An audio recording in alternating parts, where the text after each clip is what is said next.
الحمد لله وكفى وسلام على عباده الذين اصطفى أما بعد أعوذ بالله من الشيطان الرجيم بسم الله الرحمن الرحيم بل الإنسان على نفسه بصيرة ولو ألقى معاذيره سبحان ربك رب العزة عما يصفون سلام على المرسلين والحمد لله رب العالمين اللهم صل على سيدنا محمد وعلى آل سيدنا محمد وبارك وسلم اللهم صل على سيدنا محمد وعلى آل سيدنا محمد وبارك اللهم صل على سيدنا محمد وعلى آل سيدنا محمد وبارك ہر انسان خیر اور شر کا مجموعہ اللہ تعالیٰ نے ہر انسان کے نفس میں خیر بھی رکھی ہے اور شر بھی رکھی ہے۔ ارشاد فرمایا وَنَفْسٍ وَمَا سَوَّاهَا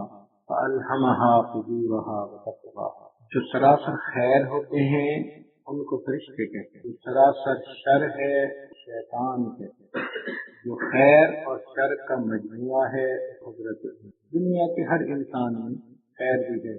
اب اس خیر اور شر کا پتہ کیسے چلے؟ اس کا معاملہ اللہ تعالیٰ نے آسان، انسان کے اندر ایک چیز بنائی جس کو ضمیر کہتے ہیں، یہ فطرت ہے انسان، وہ انسان کا ضمیر بہترین منصف بہترین جج ہے۔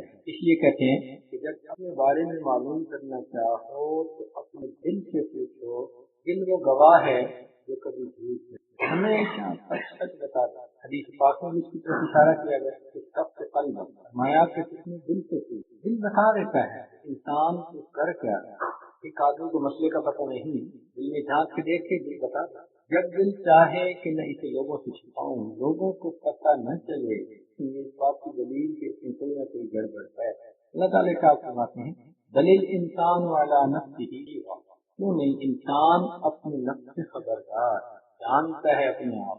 ہر انسان کو اپنے اندر کا پتہ ہے کہ میں پانی میں ہوں، وَلَوْ أَلْقَى مَعَاذِيرَ، اگرچہ وہ عذر بناتا لوگوں کے سامنے چمکتے چہرے کے ساتھ آتا تھے تو اپنے اندر کی حقیقت کرتا۔ ہمارے بزرگوں نے ایک عجیب بات کہی، فرماتے ہیں کہ جب اللہ تعالیٰ کسی بندے کے ساتھ خیر کا ارادہ فرماتے ہیں تو عیب اور جب اللہ تعالیٰ کسی بندے سے ناراض ہوتے ہیں تو اس کے عیب اس کی نگاہوں سے جلتے ہیں۔ بندہ اپنے ہاتھوں سے ایک کام کرتا ہے، اس کی آنکھ دیکھتی نہیں، اس کا دماغ سوچتا نہیں کہ میں اللہ کی، جس طرح درختوں کو اپنے پھل وزنی معلوم نہیں ہوتے، انسان کو بھی اپنے عیب برے معلوم، نفس اس کی کوئی نہ کوئی لاجک ضرور پیش کر دیتا ہے۔ حتیٰ کہ جو بندہ دھوکے سے کماتا ہے نا، وہ بھی کہتا ہے جی میں اپنے لیے تو نہیں کرتا، بچوں کے لیے کرتا ہوں، میں نے تو 2 ہی روٹی کھانی، لاجک دے رہا ہے نفس، جو کر رہا ہے ٹھیک کر رہا ہے۔ کئی مرتبہ دیکھا کہ بندہ جیسا جاگتا ہوتا ہے لیکن ایسے بہیو کرتا ہے جیسے آنکھوں پہ پٹی بندی، خود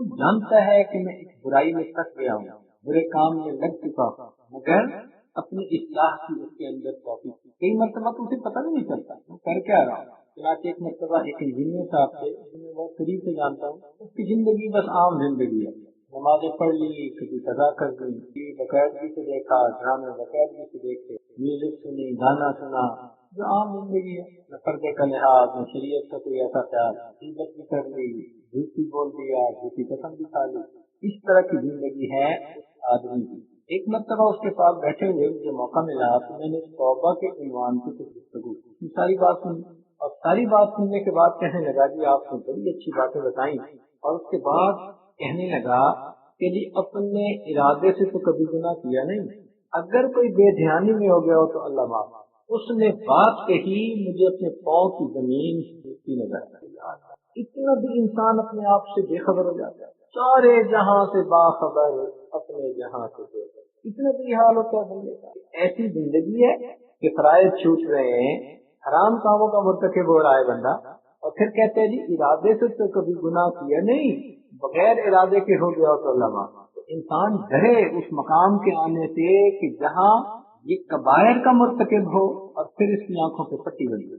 اس لیے ہمیشہ اپنے نفس پر انسان کی نظر رکھے، من کو نظر۔ حضرت عمر دعا مانگتے تھے اللہم اجعلنی فی عینی صغیرا ففی اعین الناس کبیرا، اللہ مجھے اپنی نظر میں چھوٹا بنا، میری حقیقت میرے سامنے کھلی رہے، یہ پتہ رہے میری اوقات کیا ہے، میں کتنے پانی میں ہوں، لیکن ٹھیک ہے دین کا کام کرنا ہے، اس لیے اللہ لوگوں کی نظر میں مجھے عزت ہوگی تو لوگ بات سنیں گے۔ انسان کو چاہیے کہ اپنے عیبوں پر نظر رکھے۔ ایک وہ سماتے تھے کہ خود کو ایسے ظاہر کرو جیسے ہو، خود کو ایسے ظاہر کرو جیسے ہو، ورنہ جیسے اپنے آپ کو ظاہر کرتے ہو ویسے۔ یہ چیز جو ہے نا کہ اندر سے اور اوپر سے، جو رنگی چھوڑ دے یک رنگ ہو جا، سراسر موم ہو جا یا ہمارے مشائخ نے اس کا نام رکھا دید قصور۔ امام ربانی میں جد الثانی رحمۃ اللہ علیہ کے مکتوبات میں یہ ٹرم بہت کثرت سے استعمال ہوئی، یہ حقیقت میں انہوں نے یہ لفظ بتائی ہے دید قصور۔ اکثر فرماتے ہیں کہ اللہ تعالیٰ ہمیں دید قصور نصیب فرما دے، یعنی اپنے عیبوں کی دید نصیب فرما دے، ہم اپنے عیبوں کو دیکھنے لگ جائیں، ہماری آنکھوں سے پردے ہٹ جائیں، ہمیں پتہ چل جائے اپنی اوقات۔ تو یہ دید قصور نصیب ہو جانا یہ بھی اللہ رب العزت کی بڑی مہربانی ہے۔ مشائخ نے 5 طریقے لکھے ہیں جس سے انسان کو اپنے عیبوں کا پتہ چلتا ہے۔ سب سے پہلا طریقہ کسی شیخ کے ساتھ منسلک ہے۔ اگر انسان اپنے آپ کو کسی متبع شریعت سنت شیخ کے ساتھ نصیب کر لے اور اس کی صحبت میں رہے تو وہ نشاندہی کرتے رہتے ہیں، آپ کی اس بات میں غیبت ہے، اس بات سے عجب معلوم ہوتا ہے، آپ کو یہ بات ایسے نہیں ایسے کرنی چاہیے تھی، کبھی پیار سے اس بندے کو سمجھاتے ہیں، کبھی نرمی سے کبھی گرمی سے، جیسے بندے کی طبیعت ہو اس کو سمجھاتے ہیں، روک ٹوک کرتے ہیں۔ یہ جو روک ٹوک ہے یہ انسان کے لیے انتہائی ضروری ہے۔ اس وقت سے انسان بچے جب کوئی بھی دنیا میں ایسا نہ ہو جو اس کو سمجھانے والا، اس وقت سے اللہ کی پناہ مانگے۔ اگر کوئی ایسا ہو تو اس کو اللہ کی رحمت سمجھے۔ چنانچہ شیخ کامل کی نظر میں رہنا، اب کتنے لوگ ہیں بیعت تو کر لیتے ہیں مگر صحبت میں وقت نہیں گزارتا۔ مجبوریاں تو بھائی ہر ایک کی ہیں، لیکن اپنی اصلاح یہ بھی تو مجبوری ہے نا۔ یہ تو کوئی بات نہ ہوئی کہ ساری دنیا کے کاموں کو مجبوری سمجھ لیا اور اپنی اصلاح کو اپنی مجبوری نہ سمجھ۔ ایسا تو کبھی نہیں ہوگا کہ ہم کاموں سے فارغ ہو کے بیٹھ جائیں کہ جی اب دنیا کا کوئی کام ہی نہیں ہے، اچھا جی اب اپنی اصلاح کی فکر کرتے ہیں۔ ایسا کوئی وقت نہیں ہے، وقت تو نکالنا پڑتا ہے۔ جن کاموں کو ہم ضروری سمجھتے ہیں کیا اس کے لیے وقت نہیں نکالتے؟ آپ بتائیں میاں بیوی نکاح کر لیں لیکن ایک دوسرے کے ساتھ ان کا میل ملاپ نہ ہو تو کیا ان کی اولاد ہو سکتی ہے؟ اسی طرح ایک بندہ بیعت تو کر لے اور صحبت اختیار نہ کرے تو پھر اس کے احوال و واردات اس کو کیسے ملیں؟ یہ چیزیں شیخ کی صحبت سے ملتی، ان کی نظر میں رہے۔ تو بسا اوقات مشائخ کی طبیعت جمالی ہوتی ہے اور بعض مشائخ کی طبیعت جلالی ہوتی ہے، جیسے نبی علیہ السلام آپ کی جمالی طبیعت۔ انس رضی اللہ عنہ فرماتے ہیں کہ میں 10 سال نبی علیہ السلام کی خدمت میں رہا، آپ نہ مجھ سے کبھی ناراض ہوئے اور نہ آپ نے مجھے کسی بات سے ٹوکا، مگر اس کا یہ مطلب نہیں کہ اسلام نہیں ہوئی، نہیں، اصل میں نبی علیہ السلام کی صحبت میں فیض اتنا تھا کہ وہ ایک نظر میں رنگ میں رنگے گئے تو وہ منشاء نبی کو پہچانتے اور اس کے مطابق زندگی گزارے۔ بعض اوقات ایسا ہوتا ہے کہ انسان اپنے شیخ کی صحبت میں رہتا ہے تو ان کی صحبت کی برکت کی وجہ سے، ان کے ساتھ محبت کی وجہ سے انسان کی اپنی طبیعت ہی ویسی بن جاتی ہے، ڈھل جاتا ہے، رنگ چڑھ جاتا ہے جسم کی۔ لوگ نہیں کہتے کہ خربوزے کو دیکھ کے خربوزہ رنگ پکڑتا ہے، تو بھائی شیخ کی صحبت میں تو اس کا شاگرد مرید وہ بھی رنگ پکڑ لیتا ہے اور اس رنگ کا پتہ بھی نہیں چلتا۔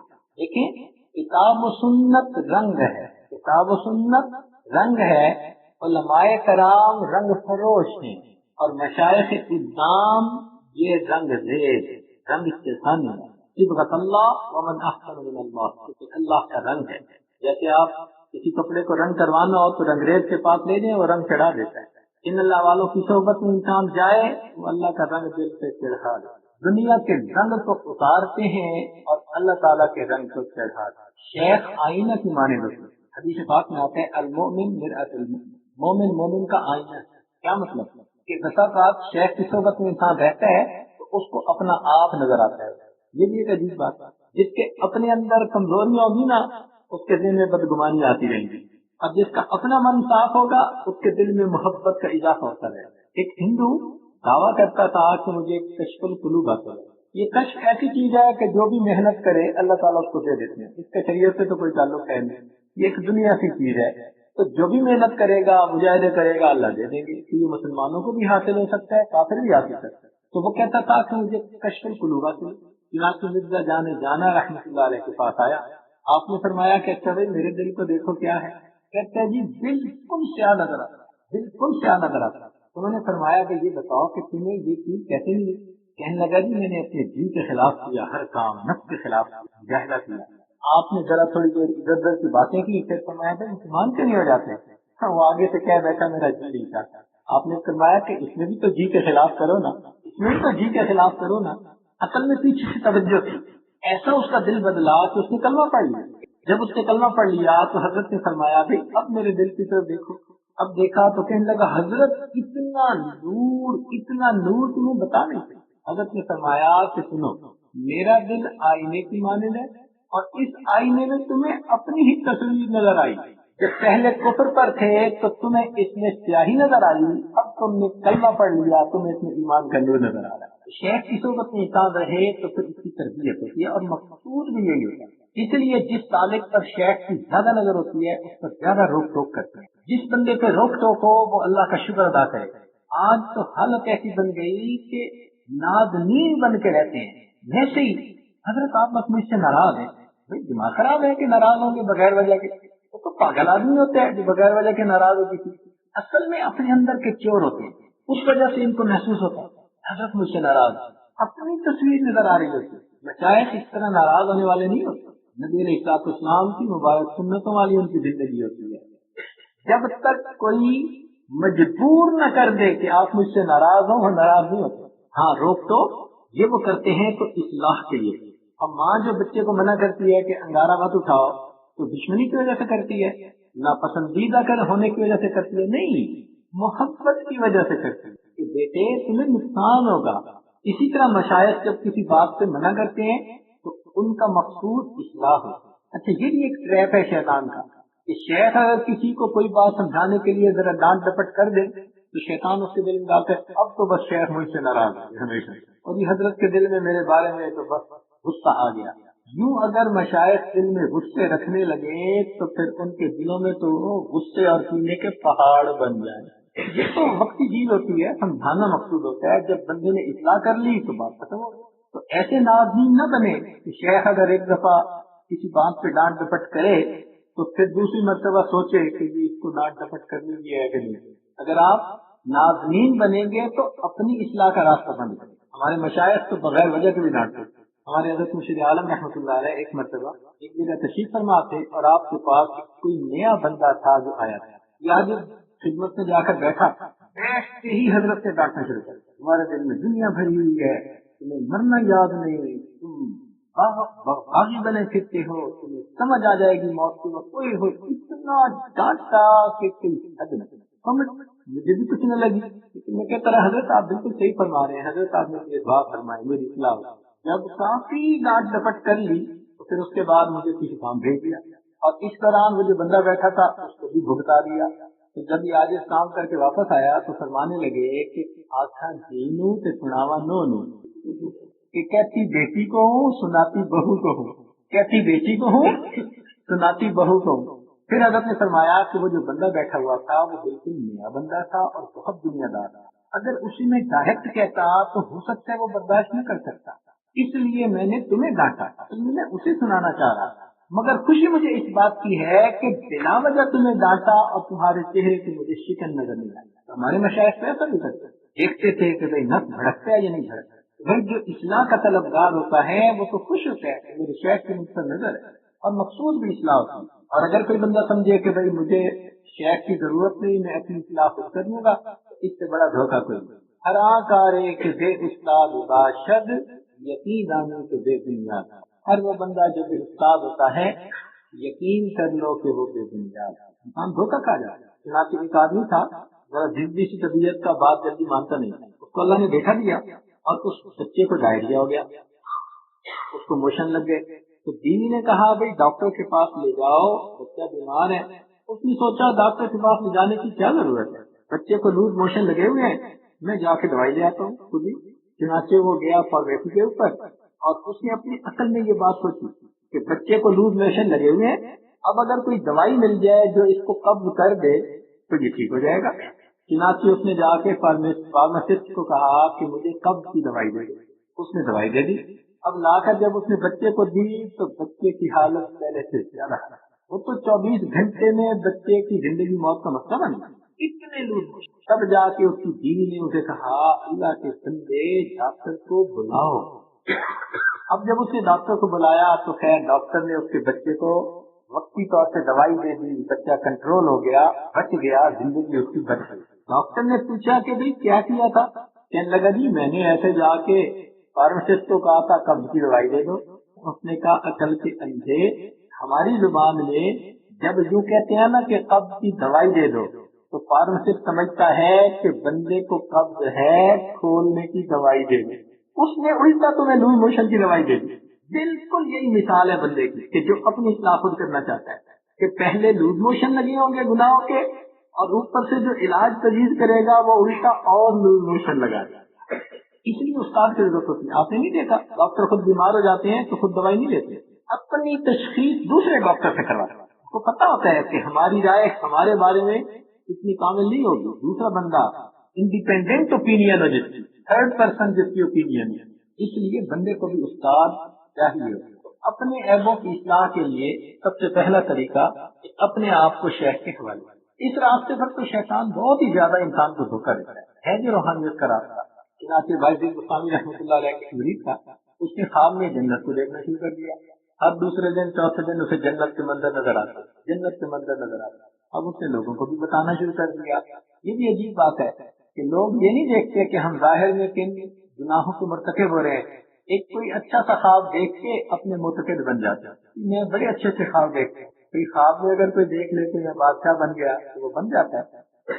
تو خواب دیکھنے سے کیا ہوتا ہے؟ تو وہ جنت دیکھتا تو لوگوں میں بتاتا کہ میں تو جی بڑا درجے کو پہنچ گیا ہوں، جنت کو دیکھ بھائی بتانے کوئی بات پہنچ گئی۔ ایک دن وہ حضرت کو ملنے آیا تو حضرت نے اسے فرمایا کہ بھائی اب اگر تو ایسا منظر دیکھے نا تو ذرا لا حول ولا قوہ پڑھ لینا۔ اب اس کو اس بات میں بڑا غصہ آیا اور اس نے اپنے دل میں یہ سوچا کہ میرے شیخ مجھ سے جیلس ہو گئے کہ میں اتنے درجے کو پہنچ گیا، جنت کو دیکھتا ہوں تو شیخ نے مجھے یہ کہہ دیا۔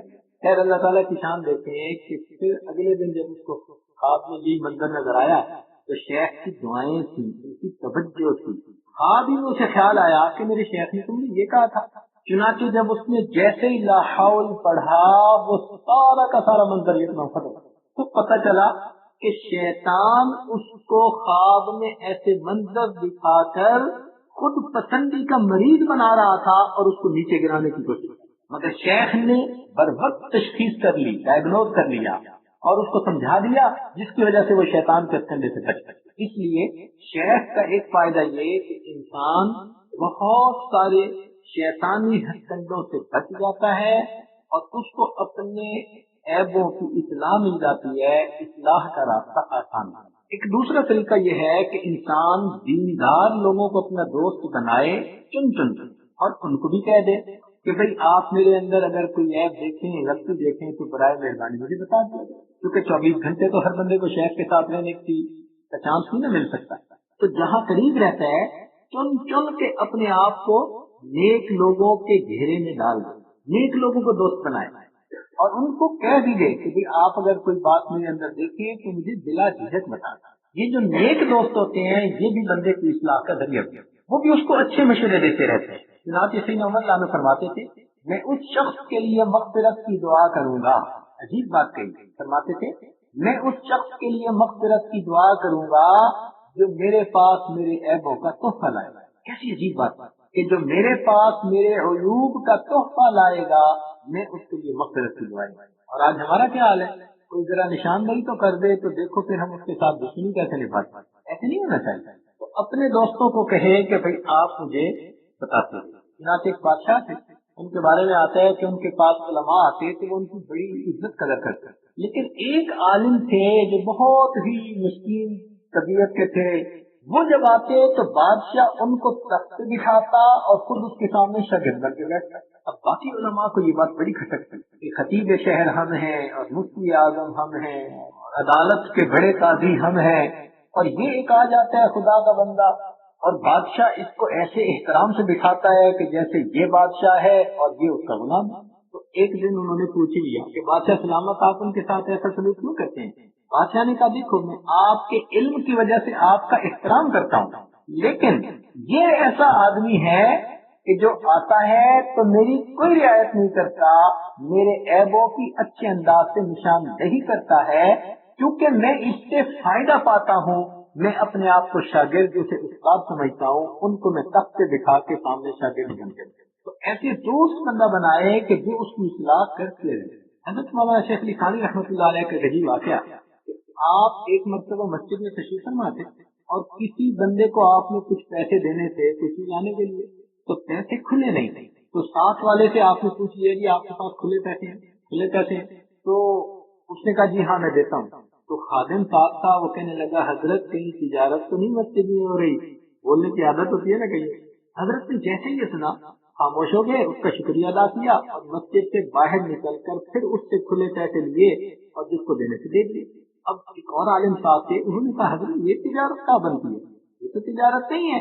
تو حضرت نے فرمایا کہ یہ تو میں بھی سمجھتا ہوں کہ یہ تجارت نہیں، لیکن اگر میں اس کو آج منع کر دیتا، آئندہ کے لیے وہ مجھ کو روک ٹوک کرنے میں ہچکچاتا، میں نے اپنے یعنی روک ٹوک کے دروازے کو بند نہیں ہونے دیا۔ دیکھیے ہمارے اکابر کو کتنی فکر ہوتی تھی اپنے آپ، اللہ اکبر کر۔ تو ہم اپنے دوست ایسے رکھیں کہ جو ہمیں ہمارے عیبوں کے بارے میں بتاتے ہیں۔ اس لیے فرمایا حدیث پاک میں بعض حضرات نے حدیث نقل کیا ہے کہ المرء علی دین خلیل، انسان اپنے دوست کے دین پر ہوتا ہے۔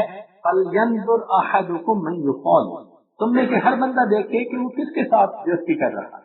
اچھے دوست ہوں گے تو اچھا فائدہ ہوگا، اور برے دوست ہوں گے برا اس کا نقصان ہوگا۔ سیدنا عمر رضی اللہ تعالیٰ عنہ جن کو گورنر بناتے تھے، ان کی بہت نظر رکھا کرتے، بہت نظر رکھا کرتے، ان کی اصلاح کیا کرتے۔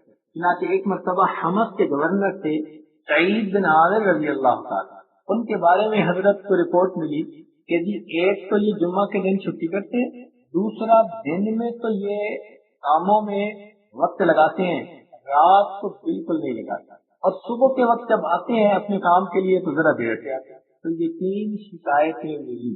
چنانچہ عمر رضی اللہ عنہ نے ان سے پوچھا کہ جی آپ کے بارے میں یہ تین باتیں ملی۔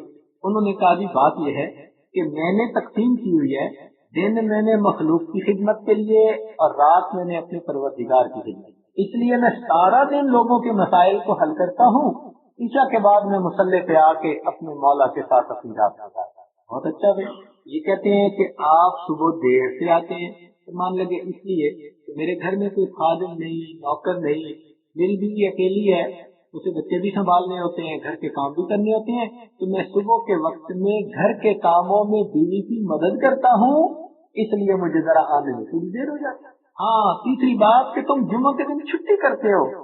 کہنے لگے جی بالکل صحیح، اس لیے کہ میرے اوپر جو کپڑے پہنے ہوئے آپ دیکھ رہے ہیں یہ میرے پاس فقط ایک ہی جوڑا ہے، جب جمعہ کا دن ہوتا ہے تو میں لنگوٹ باندھ کر اپنے کپڑوں کو دھوتا ہوں، اور جب خشک ہوتے ہیں دوبارہ ان کو پہن کر پھر جمعہ کے لیے نکلتا ہوں، اس لیے جمعہ کے دن مجھے چھٹی کرنی پڑتی ہے۔ عمر اللہ نے کہا الحمدللہ، اس ذات کا شکر ہے کہ جس نے میرے منتخب کردہ بندوں کو ایسی صفات عطا کی، نظر رکھا کرے۔ تو دوسرا طریقہ کیا کہ اپنے آپ کو نیک دوستوں کی گھیرے میں رکھے، ایسا نہیں کہ جس نے ایک دفعہ کوئی بات کر دی تو اسے بولنا ہی چھوڑ دیا۔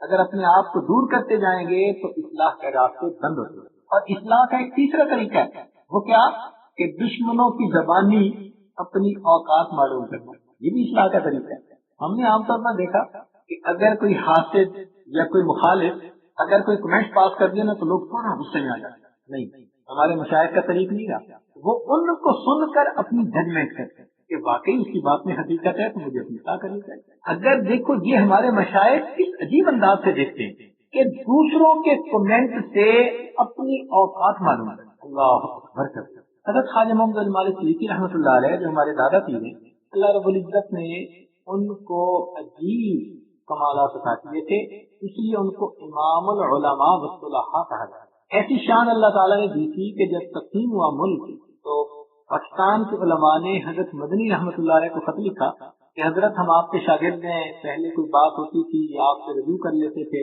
اب ملک تقسیم ہو گیا تو آپ تک رسائی مشکل ہو گئی، اب ہم کیا کریں؟ حضرت مدنی رحمۃ اللہ علیہ نے 3 بزرگوں کے نام لکھے کہ ان کی صحبت اختیار کرو، یہ صحیح بالکل متبع شریعت و سنت مشائخ ہیں۔